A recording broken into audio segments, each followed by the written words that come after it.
Raise your hand if you woke up this morning feeling completely unstoppable, absolutely certain that today would be filled with genuine happiness and unshakable peace.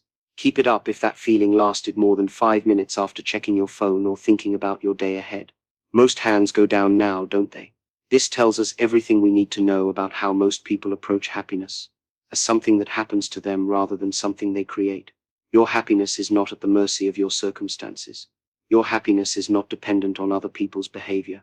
Your happiness is not waiting for you at the end of some achievement or acquisition. Your happiness is a skill that can be developed, strengthened, and maintained through daily practice, just like physical fitness or any other ability you've mastered in your life.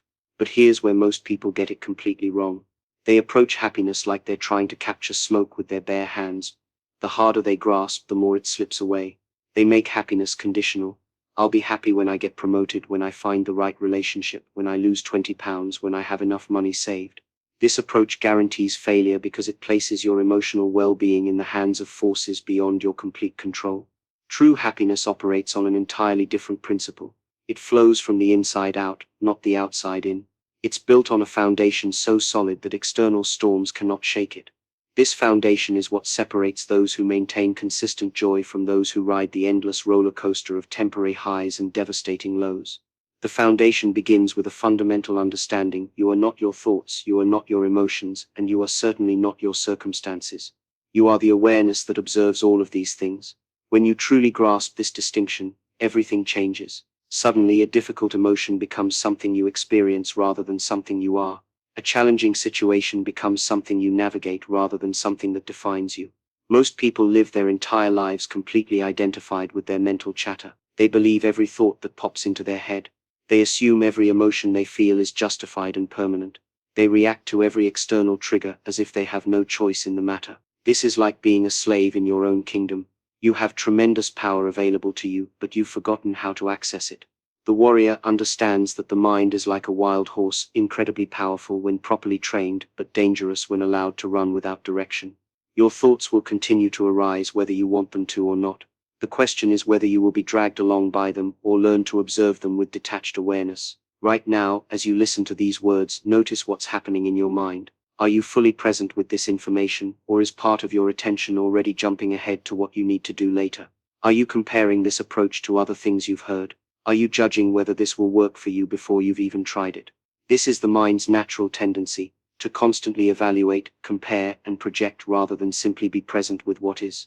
The practice of happiness begins with training your attention like a muscle. Just as you wouldn't expect to bench press 200 pounds without progressively building strength, you cannot expect to maintain consistent happiness without developing the mental discipline to direct your focus where you choose.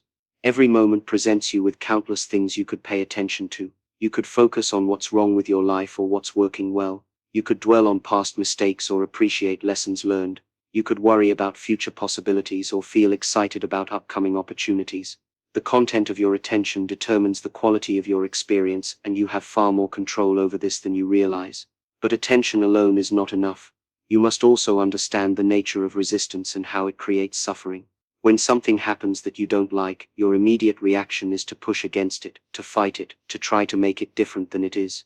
This resistance is like trying to stop a river with your bare hands. You'll exhaust yourself while the water continues to flow around you. The alternative is not passive acceptance that leads to being walked on or giving up on your goals.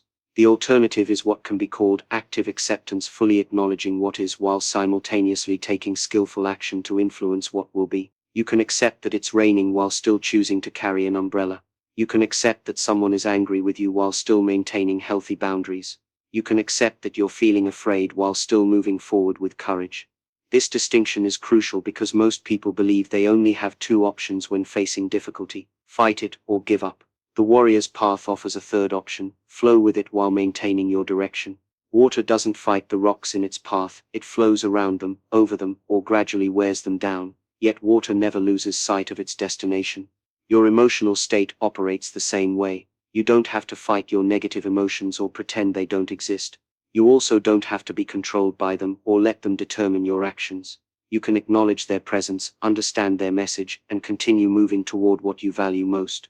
This is where daily practice becomes essential. Just as a martial artist doesn't wait until a fight to train, you cannot wait until you're in crisis to develop emotional mastery. The foundation of inner strength is built through consistent, deliberate practice when life is relatively calm, so it's available to you when storms arise.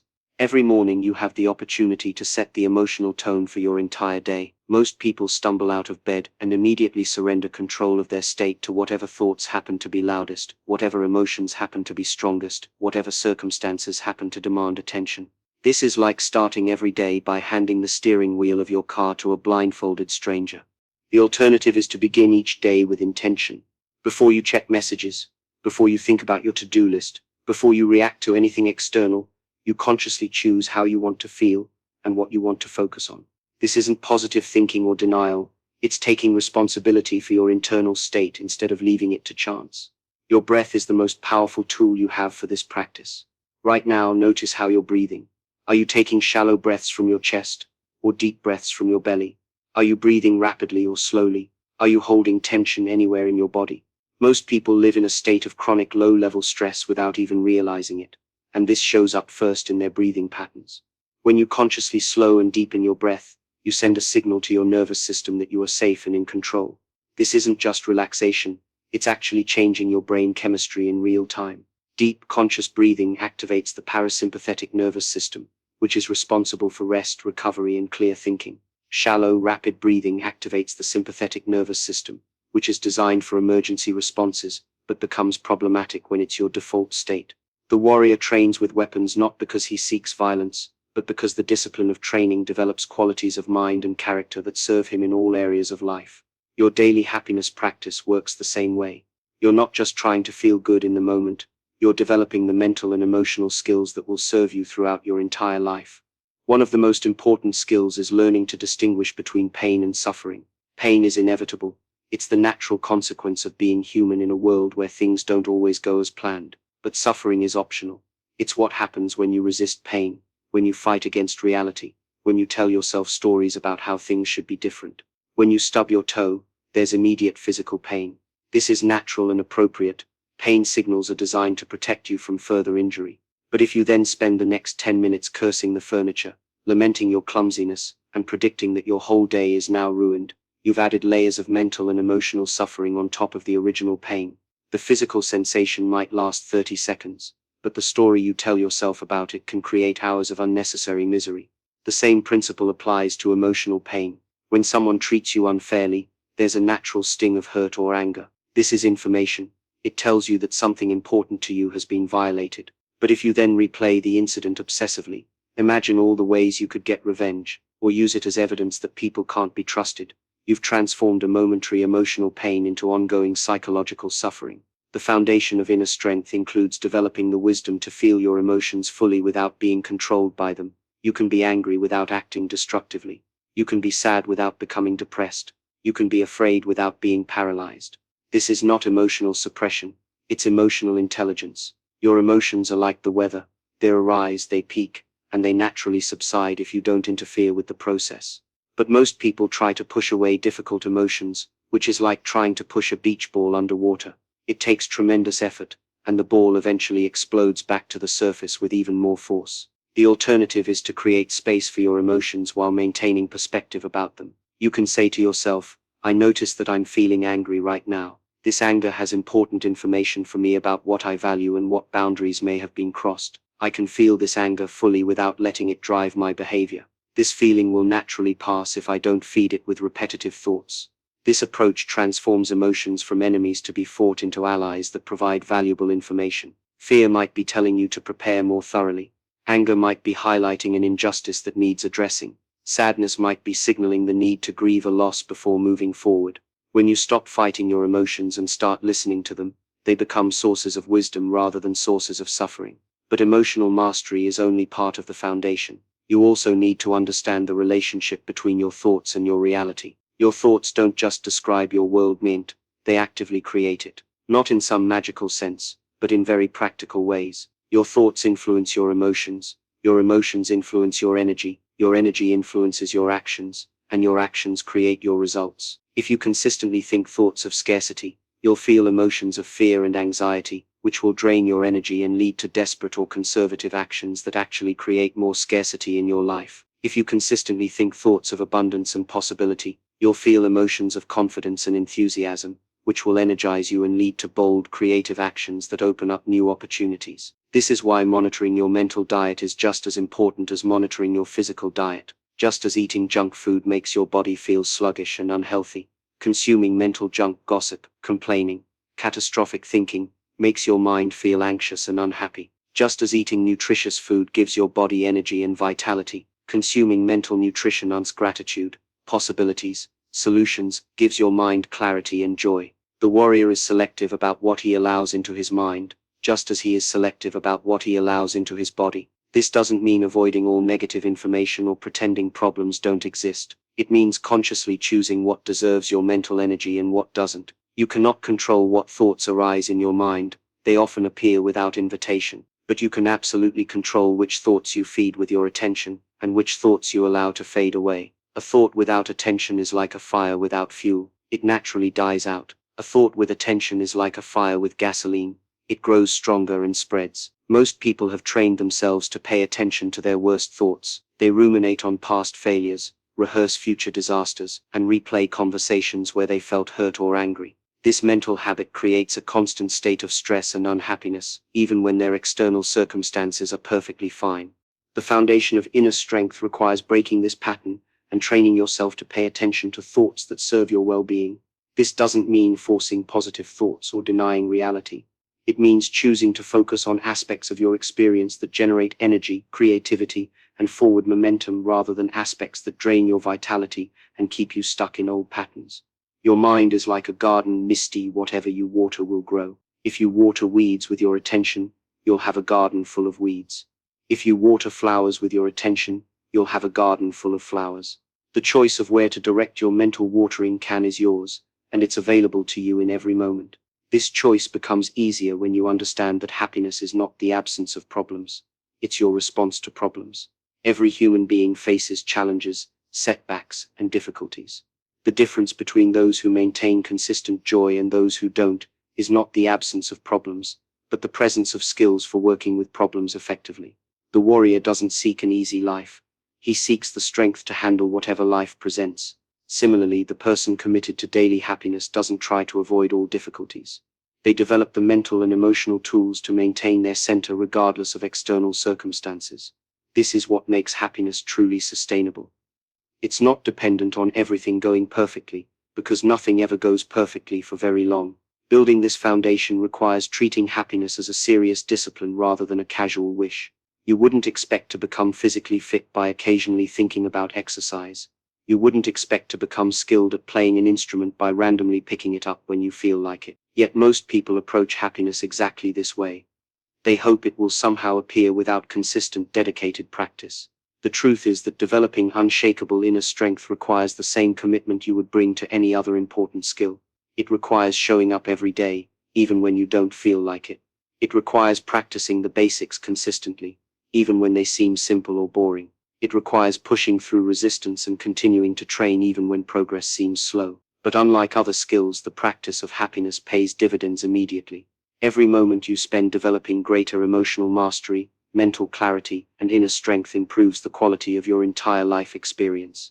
You're not just preparing for some future benefit. You're transforming your present reality with every breath, every conscious choice, every moment of directed attention. The foundation is built one day at a time, one choice at a time, one breath at a time. You don't need to become perfect overnight. You don't need to never feel difficult emotions again. You just need to begin treating your inner life with the same seriousness and dedication you bring to other important areas of your life. When you do this consistently, the foundation of inner strength becomes so solid that external storms cannot shake your essential happiness and peace. This foundation now gives you the power to master the most crucial skill of all minds, the ability to be completely present in this moment. Because here's what most people don't realize. Every moment you spend thinking about the past or worrying about the future is a moment stolen from your actual life.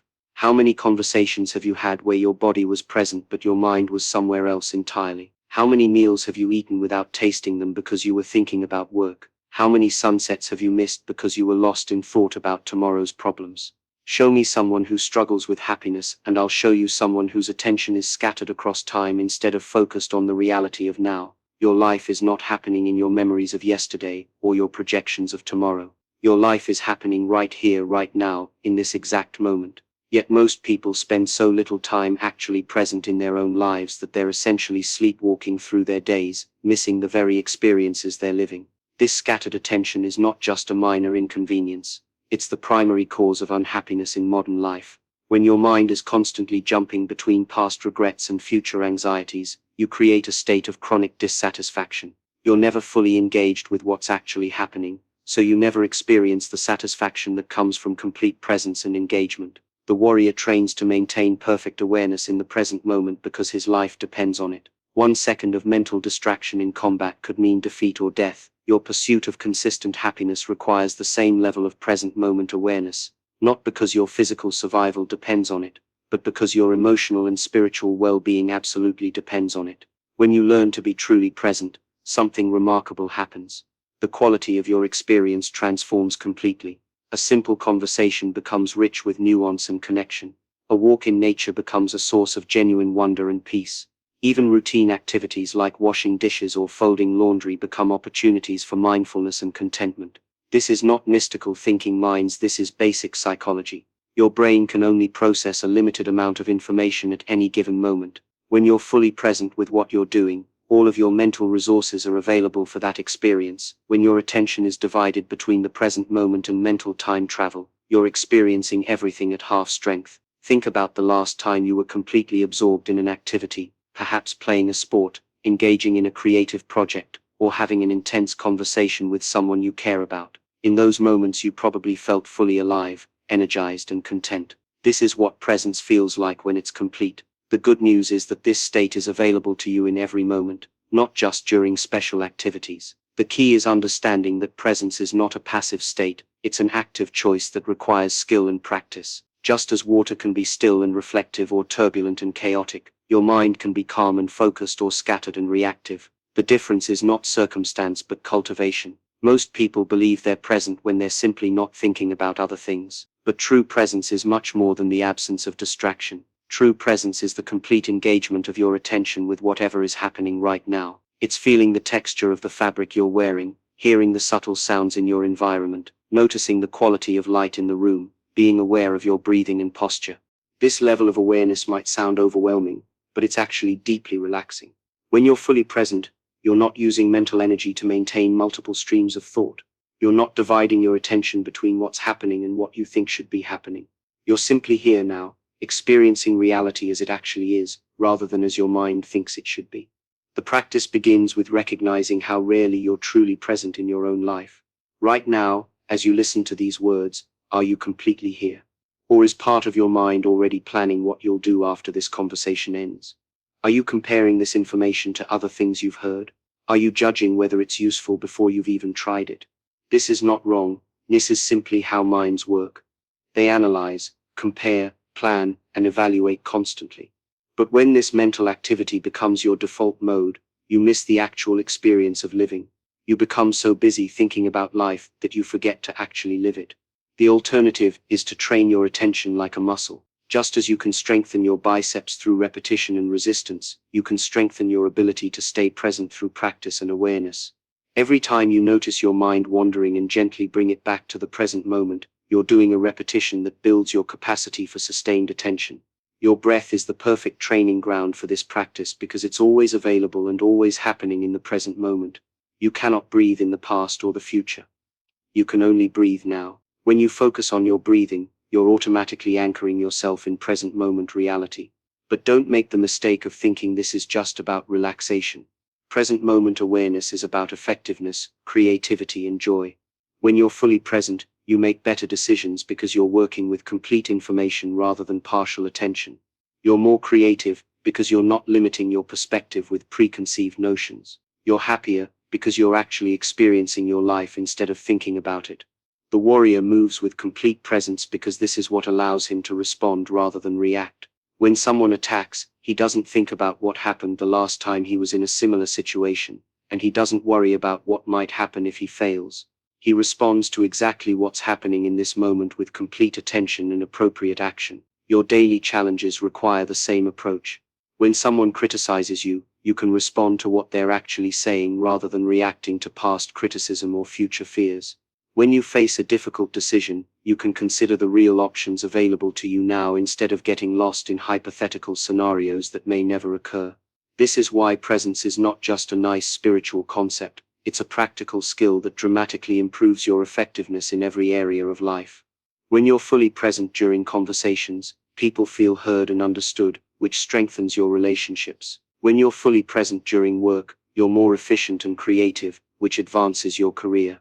When you're fully present during leisure activities, you actually enjoy them instead of just going through the motions. The obstacle most people face is that they've trained themselves to be uncomfortable with presence.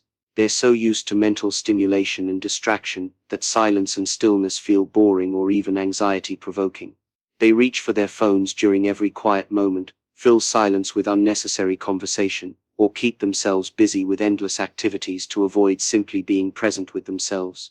This avoidance is actually avoidance of life itself. When you cannot be comfortable with present moment reality, you're essentially saying that your actual life is not interesting or valuable enough to deserve your attention. You're treating your own existence as something to be escaped from rather than something to be fully experienced. The practice of presence requires courage, the courage to be with whatever is happening right now without needing to change it, fix it, or escape from it. This doesn't mean passive acceptance of everything. It means being fully present with reality so you can respond to it skillfully rather than reacting to it unconsciously.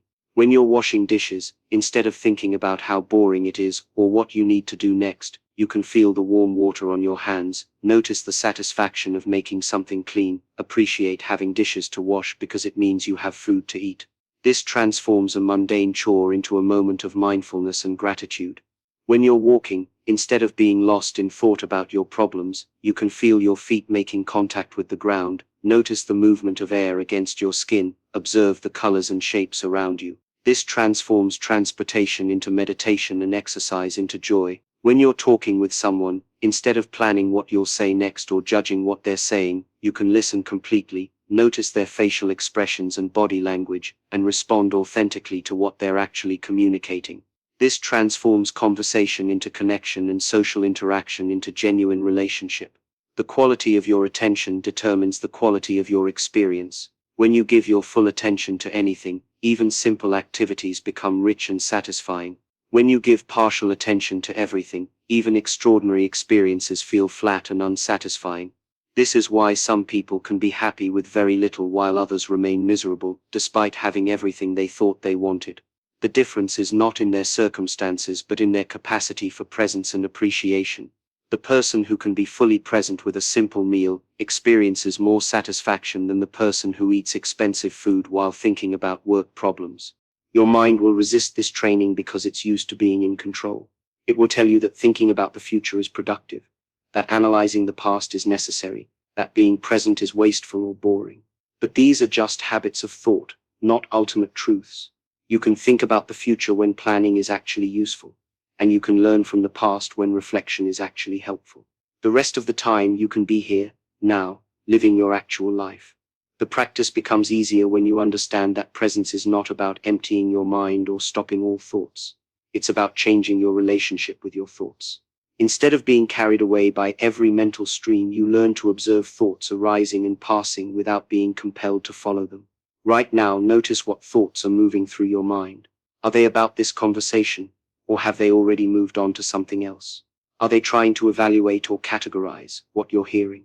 Are they making plans or reviewing memories? Simply notice without judgment. This is what thoughts do minus they arise, exist for a moment, and then dissolve if you don't feed them with continued attention. When you can observe your thoughts without being controlled by them, you gain tremendous freedom. You're no longer at the mercy of whatever happens to pop into your mind. You can choose which thoughts deserve your attention, and which ones you can simply let pass by like clouds in the sky. This freedom extends to emotions as well. When you're fully present, you can feel your emotions without being overwhelmed by them. You can experience anger without acting destructively, sadness without becoming depressed, or fear without being paralyzed.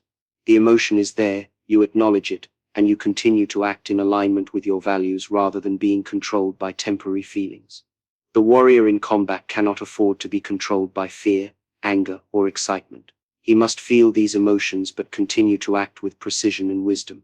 Your daily life requires the same emotional intelligence. You can feel frustrated with a difficult person while still treating them with respect. You can feel disappointed by a setback while still taking constructive action. You can feel anxious about a challenge while still moving forward with courage. Presence gives you the space between stimulus and response where wisdom lives. When someone says something hurtful, instead of immediately reacting with hurt or anger, you can breathe and choose how to respond. When you face a difficult situation, instead of immediately feeling overwhelmed, you can assess what's actually happening and what actions are available to you. This space between stimulus and response is where your power lives. It's where you can choose to respond from your highest values rather than your immediate impulses. It's where you can create the life you want rather than just reacting to whatever happens to you.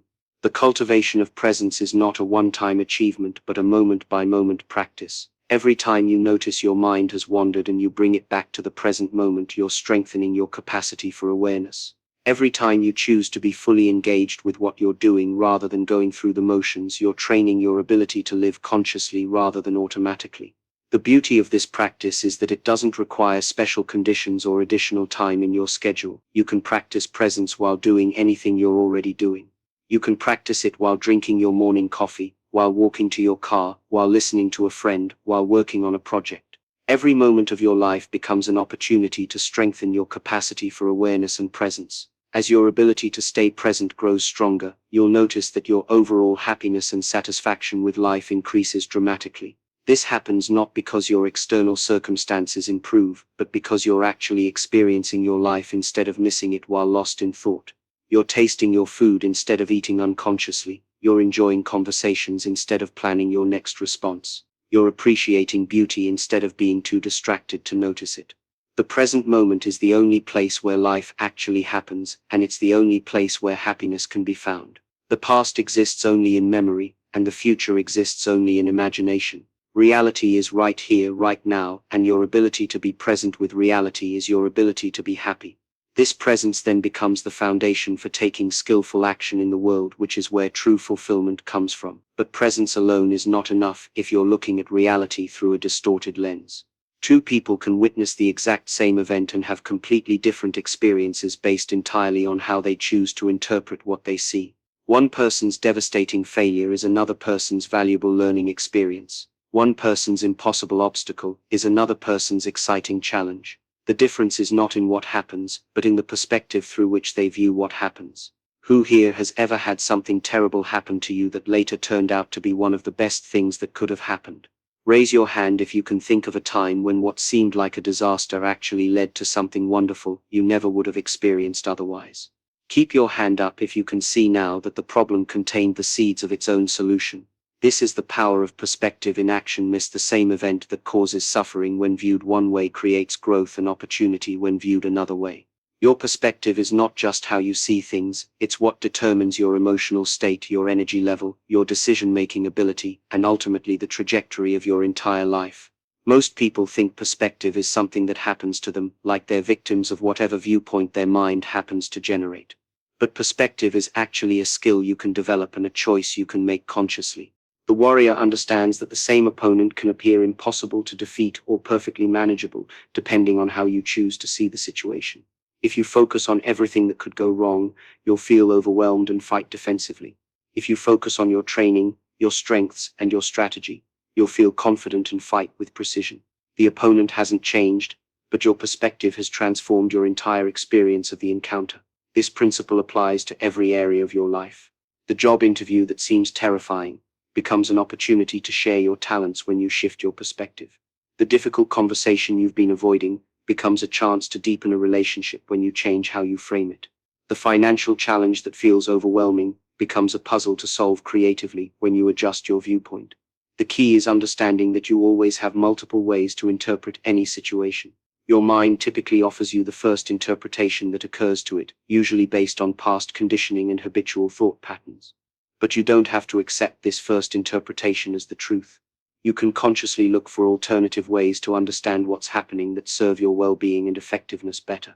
This is not positive thinking or denial, this is practical wisdom. If you're going to tell yourself a story about what's happening in your life anyway, you are, because that's what minds do. Why not choose a story that empowers you rather than one that diminishes you? Why not choose an interpretation that opens up possibilities rather than one that closes them down? The difference between people who maintain consistent happiness and those who struggle is often just this: their default interpretive frameworks. Happy people have trained themselves to look for opportunity in challenge, growth in setback, and strength in adversity. Unhappy people have trained themselves to look for threat in opportunity, failure in setback, and weakness in adversity. Both groups are using their mental faculties, they're just using them in opposite directions. When something doesn't go according to plan, you can ask yourself, what's terrible about this? Or you can ask yourself, what's useful about this? Both questions will generate answers, but they'll generate completely different answers that lead to completely different emotional states and behavioral choices. The quality of your questions determines the quality of your experience. Right now, think about a current challenge in your life. What story are you telling yourself about this situation? Are you viewing it as evidence that life is hard, that you're not capable, that things never work out for you? Or are you viewing it as training that's making you stronger, information that's helping you make better decisions, or redirection that's guiding you towards something better? The situation itself is neutral, it's just what happened. But the meaning you assign to it determines whether it becomes a source of suffering or a source of growth. This meaning making is not something that happens to you minus, it's something you actively participate in, whether consciously or unconsciously. Most people create meaning unconsciously, based on old programming from childhood, past experiences, or cultural conditioning. They assume their first emotional reaction to an event is the correct or natural response, not realizing they're actually choosing that response based on how they've learned to interpret similar situations. The conscious person learns to step back from their initial reaction and ask, is this interpretation serving me? Is this way of seeing the situation helping me respond effectively and maintain my well-being?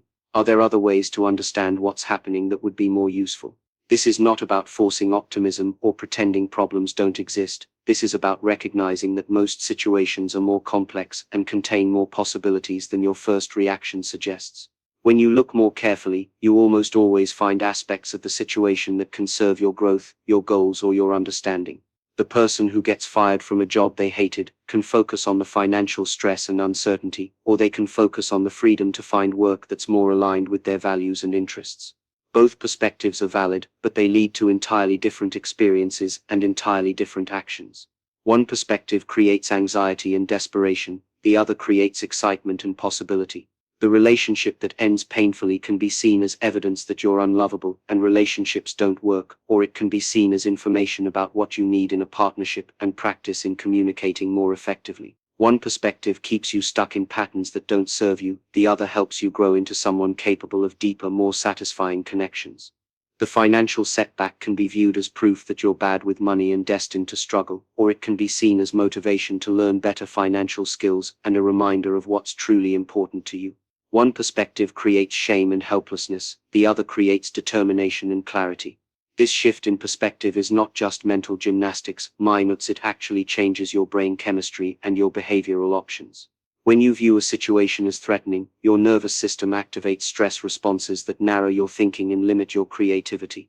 When you view the same situation as challenging but manageable, your nervous system stays calm and your full intelligence remains available to you. The warrior knows that how you see the battle determines how you fight the battle. If you see yourself as outnumbered and overwhelmed, you'll fight from a defensive position and make decisions based on fear. If you see yourself as skilled and prepared for whatever comes, you'll fight strategically and make decisions based on wisdom and opportunity. Your daily challenges require the same strategic thinking about perspective. Before you react to any situation, you can and ask yourself, how am I choosing to see this? Is this perspective helping me respond effectively? What other ways could I interpret what's happening? This practice becomes particularly powerful when dealing with other people's behavior. When someone treats you poorly, your first interpretation might be that they don't respect you, they're selfish, or they're trying to hurt you. But you could also interpret their behavior as evidence that they're struggling with something in their own life, they lack the skills to communicate more effectively, or they're acting from fear rather than malice. This doesn't mean you should tolerate disrespectful treatment or make excuses for bad behavior. It means you can choose an interpretation that allows you to respond wisely rather than reactively. If someone is rude to you because they're having a difficult day, you might choose to maintain your boundaries while still treating them with compassion. If someone is rude to you because they lack social skills, you might choose to model better communication rather than escalate the conflict. The perspective you choose doesn't have to be right in some objective sense, it just has to be useful for maintaining your well-being and responding effectively to the situation. You're not trying to convince anyone else of your interpretation, you're choosing the viewpoint that serves you best. This is especially important when it comes to your interpretation of your own mistakes and failures.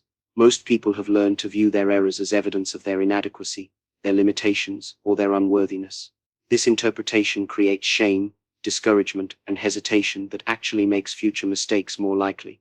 The alternative is to view mistakes as information, failures as experiments, and setbacks as course corrections. This interpretation creates curiosity, determination, and confidence that makes future success more likely.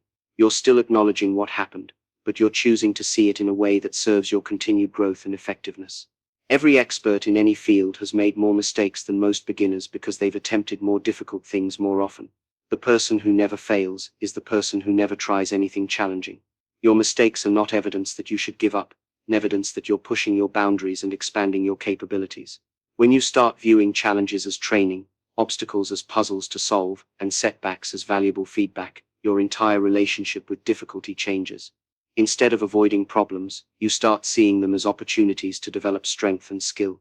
Instead of feeling victimized by circumstances, you start feeling empowered to influence circumstances through your response. This shift in perspective is what separates those who thrive under pressure from those who crumble under pressure. The external pressure is the same, but the internal interpretation transforms the experience completely.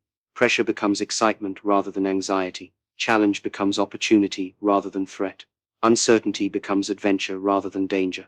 The cultivation of empowering perspectives requires consistent practice because your mind has been conditioned over many years to default to certain interpretive patterns.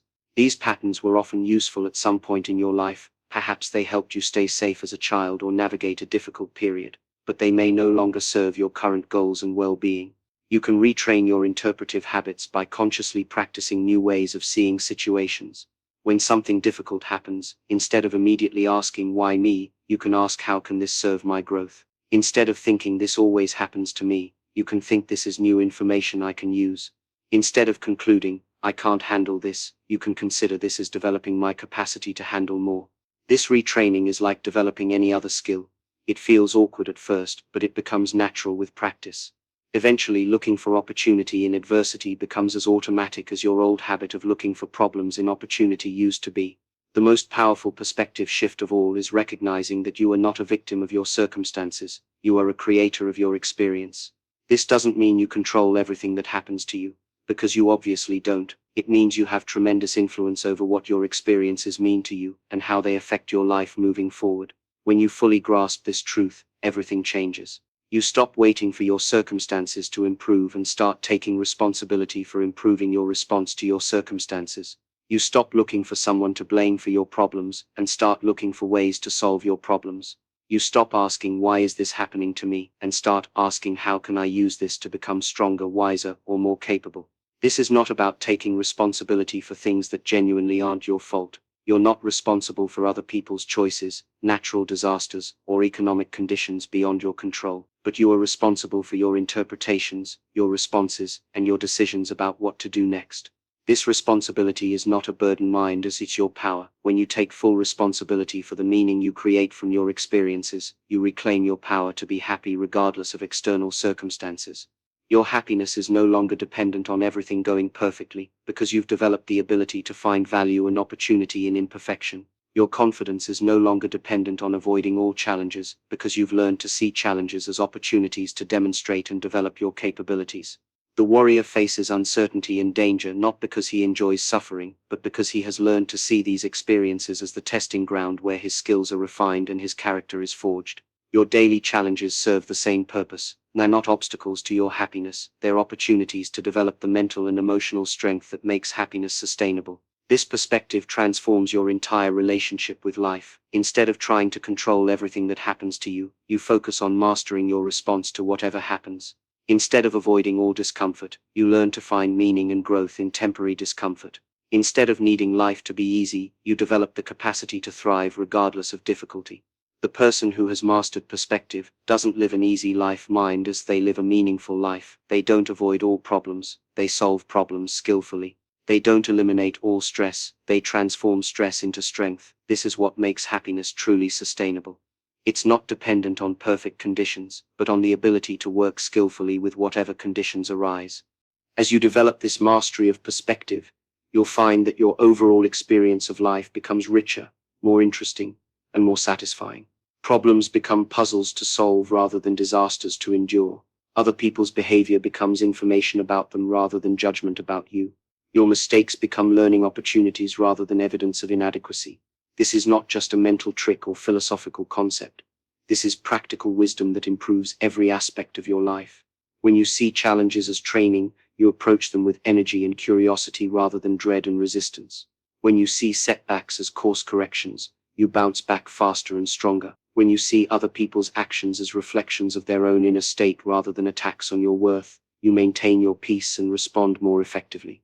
The ultimate perspective shift is recognizing that happiness is not something you find or achieve. It's something you are when you stop interfering with your natural state of well-being through disempowering interpretations and reactive behaviors. Your happiness doesn't need to be created. It needs to be uncovered by removing the mental and emotional obstacles you've been placing in its way. This understanding brings tremendous freedom because it means your happiness is always available to you in any moment, regardless of your circumstances. You don't need to wait for anything to change externally. You don't need anyone else's permission or cooperation. You simply need to choose perspectives that serve your well-being and take actions that align with your values. The mastery of perspective is not a one-time achievement but a lifelong practice. Every day presents you with opportunities to choose empowering interpretations over disempowering ones, to look for possibility rather than problems, to focus on what you can influence rather than what you cannot control. Each time you make this choice consciously, you strengthen your ability to be happy regardless of circumstances. This is the ultimate freedom, not the freedom from all challenges and difficulties, but the freedom to create meaning, find opportunity, and maintain your well-being no matter what life presents to you. When you have this freedom, you have everything you need to be genuinely happy every single day of your life. Your happiness becomes unshakable because it's built on your ability to work skillfully with reality rather than your need for reality to be different than it is. The foundation of inner strength, the mastery of present moment awareness, and the power of conscious perspective work together to create a life of sustained happiness and deep fulfillment. This is not a temporary high or a fleeting moment of joy. This is a way of being that transforms your entire experience of existence. You become someone who thrives rather than merely survives, who creates rather than just reacts, who lives with purpose and presence rather than drifting through days without direction. This is your birthright as a conscious human being, and it's available to you starting right now, in this moment, with your very next choice about how to see and respond to whatever is happening in your life.